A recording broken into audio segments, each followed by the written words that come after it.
As it says, I'm an advisory teacher. I work for EDS, which is part of the Education Service in Durham. And I've got a colleague here, Kathy, who's head teacher at Pittington Primary School. And what I want to tell you about today is a project we've been doing with families and handheld devices. But to try and explain the project, I need to do a little bit of the history of how did we get here. And we did a mobile learning technology project, and I think if you just go to the... which started in 2005. We looked at what was being done in Wolverhampton, we liked it, and initially we asked half a dozen schools if they'd like to join in, and slightly more than half a dozen schools wanted to join in. We ended up with 17 schools and 700 devices, and it was very successful. The schools themselves bought into that initial project, and I think that made a difference. It wasn't the schools just being given a whole load of technology, they actually had to find some of their own money. And schools loved actually using the project.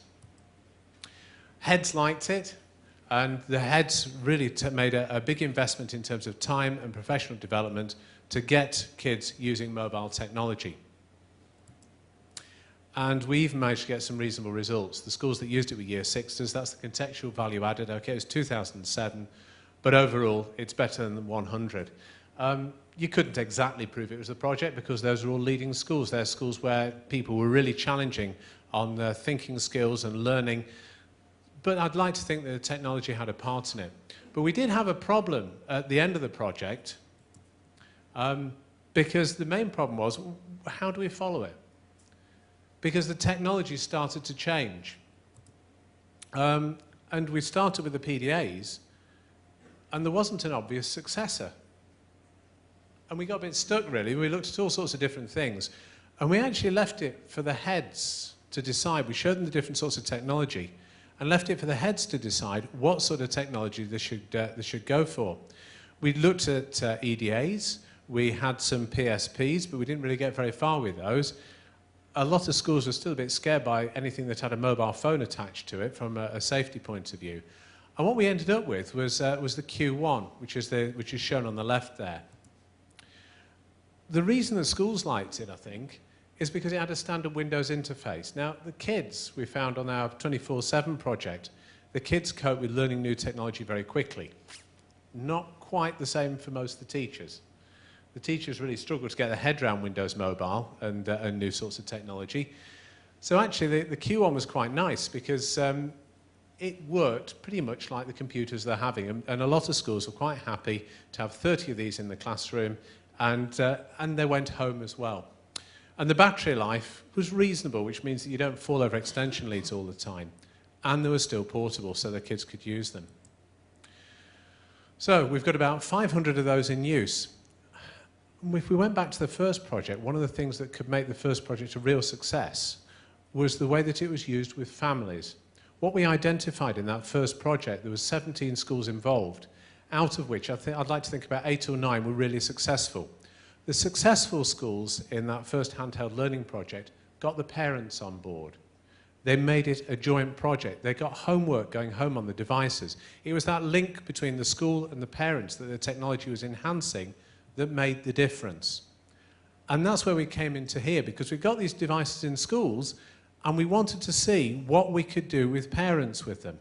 So what we've done is to basically look at a project with parents. And the video probably is going to explain it a lot better than I can.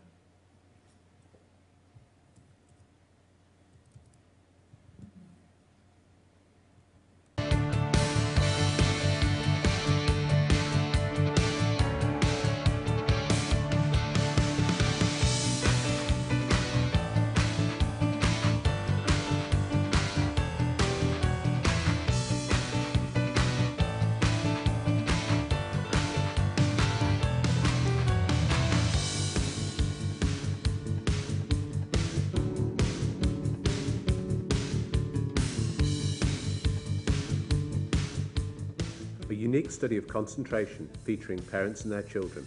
Only in this case, it's the younger generation who are taking the lead in the classroom. The parent and child have reversed roles. The aim of the project was the children to work together with their parents, but they're both learners and they're both teachers in the same situation. Welcome to the course, everybody. My name's Judith. I work for education in the community. The course will give you an opportunity to work with your child and see the latest technology being used in the classroom, and it will also develop your own ICT skills if you feel you're being left behind by your children. Does anybody ever feel like that? I do. Anthea has to keep prompting me and reassuring me because things keep popping and I keep going, oh, what have I done? And she'll just come along and... Welcome to Durham City IC Federation meeting. On the agenda today, Leslie and I wanted just to bring you up to speed with the family learning course that's been taking place earlier today, which I know is about to take place in your schools later in the week. In County Durham, these 5 primary school heads have formed a remarkable partnership. One of their groundbreaking projects is to introduce entire families to the world of mobile learning. Okay, so if you'd all like to look at the screen there, we're now going to visit the third website, www.fema.gov/kids/her. Mums, dads and even grandparents sit alongside their children in the classroom, working together to develop new skills that will help them understand and benefit from the ever-improving technology. We all recognise that children and parents working together and parents engaging with their children's learning reaps benefits. We wanted a project that wasn't going to lead to a qualification necessarily. We wanted to emphasise the fun aspect of it.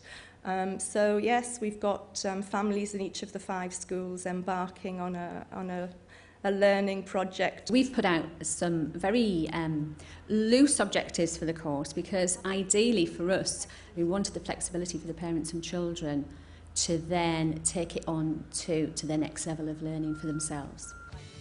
Durham County's Information and Technology Support Service has arranged for all 5 schools to have a number of these devices. The Samsung Q1 mobile computers are given to each participating family to keep 24 hours a day for the whole 4-week course. Oh, I'm excited. I want to know what it's all about, you know, because from what I can see, it's smaller than a laptop, so it's easier to carry around. It's like a new adventure, really. Don't know what I'm getting into. Don't know where I'll end up at the end, but it'll be fun. We can each give each other some confidence in what we're doing and help each other out. This is my one and only day off of the week, and I want to come and spend it with the children, and they love having me in the school. They're proud of that. So as long as I can spend the time and as long as we're learning together, it's more exciting, isn't it? I think knowing what your child's doing within school, and hopefully when we take these home to share that, I think it'll be a great benefit. I think it'll bring a close parent-child relationship within school, which is what I think's needed. It's amazing that it'll do everything that it's supposed to do. It's so small. Obviously, computers are a lot bigger and the keys you can easily see, so I don't know how these work at all yet. So it'll be interesting to find out what they do and how you work them. The course outline was pretty much decided anyway before the course, although I was given a free rein to change it. So I was told really to stick to things like the sort of things that children will be doing in school, like word processing, using the internet, presenting images and using the school email system. What sort of things do we use the internet for? Social networking. Shopping, homework, banking. Emails, like, because I have my family way back home in the Philippines. We use it to research some of Ben's homework, and then Ben goes on and he does his games on the internet. No, I didn't know that game was on there. No. The rapport she's established with him has been superb. She's quiet, she's very well planned, meticulous in her planning, and the parents know exactly what they're going to do that day and what's expected of them, as do the children and as do the staff. Week 4 already. It's gone over really quickly, hasn't it? This is the 4th and final session of Durham's remarkable experiment in family learning with mobile computers. We're going to have a look at presenting images using the equivalent of PowerPoint. This programme is called Impress. Today, grown-ups and children construct and present their own slideshows and complete their video diaries. Flower pot. It's my favourite plant. It has nice pink flowers. I like to water Mum's plants. She has a lot of them. Dusty the cat. Dusty is 9 months old but still is a menace. She bites your feet when you are in bed. She scratches all the wallpaper instead of her scratching post. Next picture is taken by Michael. My mum. She is nice and kind, hardworking, likes to go shopping. On the last week we had to do a presentation and we had to use the 4 pictures that we took from our home. I have enjoyed all the sessions and I wish it wasn't over. We've learnt lots of different things, email, photographs, how to make a presentation. Week 4. Hi, it's Katie and my mum is filming. First of all, we started to take our 4 pictures that we took at home. Annabelle on the Q1 is doing very well, good at cameraman, and we've had a lovely little 4 weeks. And I think that's all, so goodbye. They've absolutely captured and embraced the joy of mobile learning, which was a big part of the area for IT that we wanted to develop. They love technology, don't they, children? I mean, they've grown up with it. They're much better at it than we are, so the fact that they're getting to use these new devices, they love it. It's been a very friendly course, and I think having it in school, I think has helped the situation because you know a lot of the parents that have come. So, and I think that's been fantastic. And to work alongside the children as well has been helpful. Because when I take it home and I make a mistake, it's like, oh, what do I do? And then they can just say, oh, well, you clicked that and you should have clicked this. So it's helped. It's been really, really good. I haven't had much experience with computers. I'm not computer friendly or Q1 friendly at all. So I've learned a few things, but really I couldn't have done it without Hayley being here. You know, because perhaps it's my age, I don't know, but it seems to be taking a long time to sink in. Learning it with Katie, basically she's helped me a lot in what I haven't picked up in the class. Obviously Katie's been a lot quicker and has been able to show me at home what we've had to do. So overall I've learnt quite a lot. I think every school should have a course like this for parents to come and work alongside the children. It's gave me a whole new confidence because now I can pick up a Q1 or even Ben's laptop at home and say, right, I can do that because through this course, yeah, it's very, very valuable. One of my children made a very interesting comment. I asked her what she'd learned and she said what she's found the best thing about it is looking at what she can do and what her mum can't do. And they're working together because their skills, the little girl is actually helping her mum develop her skills, but the mum is also supporting the little girl and a year 2 child who's in our school as well. I think it's just a fantastic opportunity for them to have the parents sitting beside them in their classroom and working together. So I think it inspires them and I think it sends out a really important message to that child. I think it says, I value education. That's what they might not say that in so many words, but that's the message that comes across loud and clear.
Well, hello. My children would howl if they knew I had a microphone because they always say I don't need one.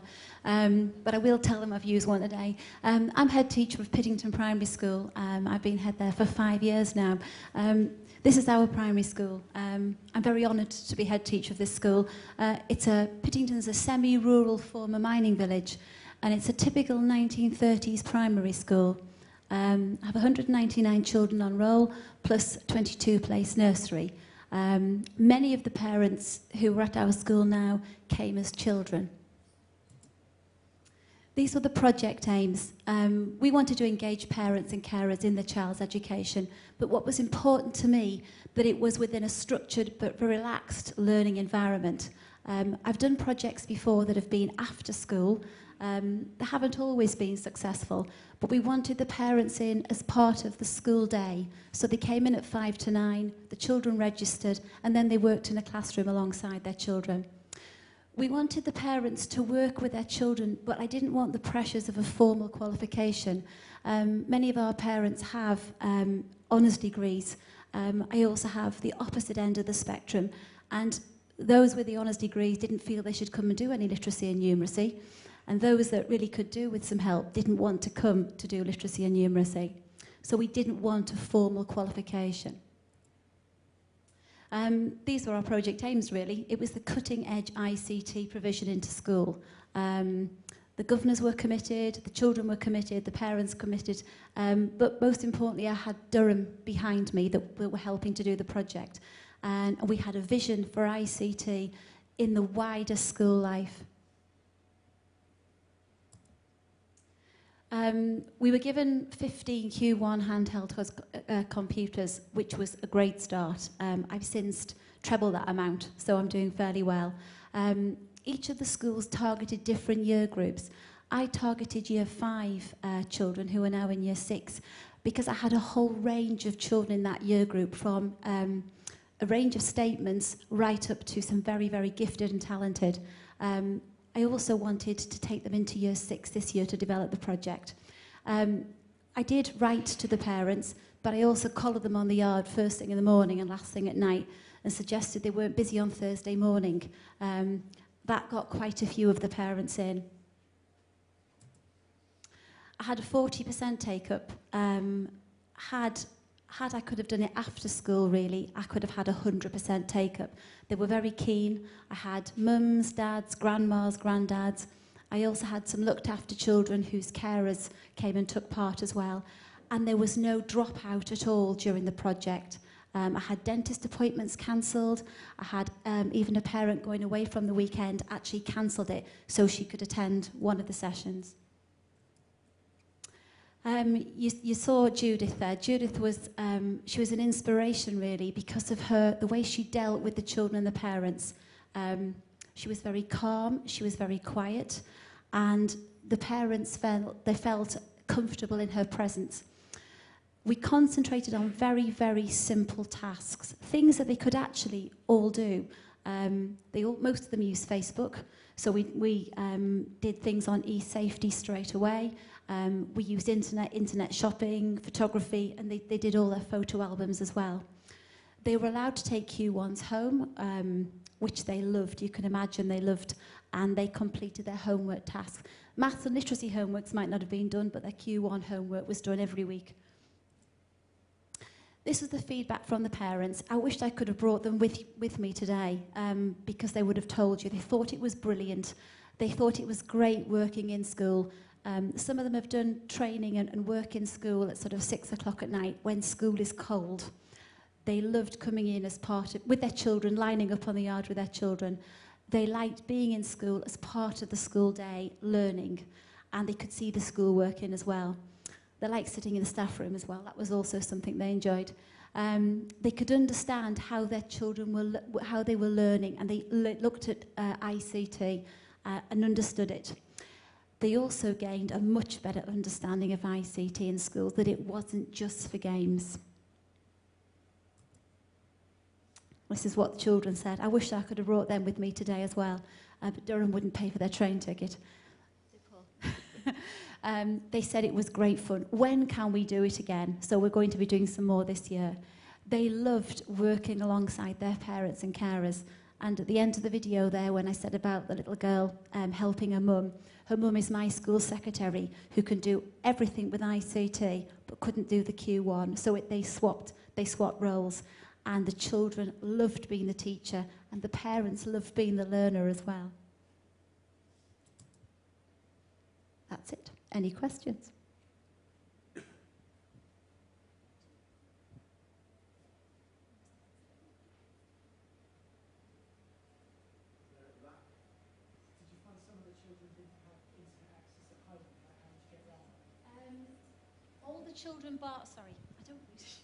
All the children bar one had internet access. The child that didn't, we let them work in the ICT suite at 3:30 for an hour after school. I'm really horrible with Kathy now. I'm going to make her use the lectern microphone so I can hand you the microphone in the audience. And I think Kathy's probably like me. She doesn't like to stand still. She hates it. I can't do it, actually. Any questions for Kathy? Well, just to add to the question and the response, of course, hopefully by next year when the Andy's organisation Vex and the Home Access Programme kicks in, that question will be redundant because everyone will have access to either device or connectivity or both. That's the answer. Any other questions? Just can I ask on the parent, how much was the parental engagement stuff part of your overarching strategy to start off, or was that a byproduct that you just sort of... Oh, no, right from the word go. It was children and parents working together, right from the word go. Because most of the research, again, that's coming out of Vector and others, is that's the single most determining factor of pupil achievement is parental engagement. It's the parents driving it forward now as well. Yeah. But there's some intergenerational stuff there as well, isn't there? Whether it was a mum or a grandma, I don't know, but the same well, I've got involved in this. Actually, that grandma you saw at the end there, the little girl had just lost her mum to cancer. So that was a real bridge between the child and the grandparent. So it helped an awful lot. Okay. Any more questions? Well, other than to say to Paul, you need to find some more money, Paul, next year to bring the kids down as well.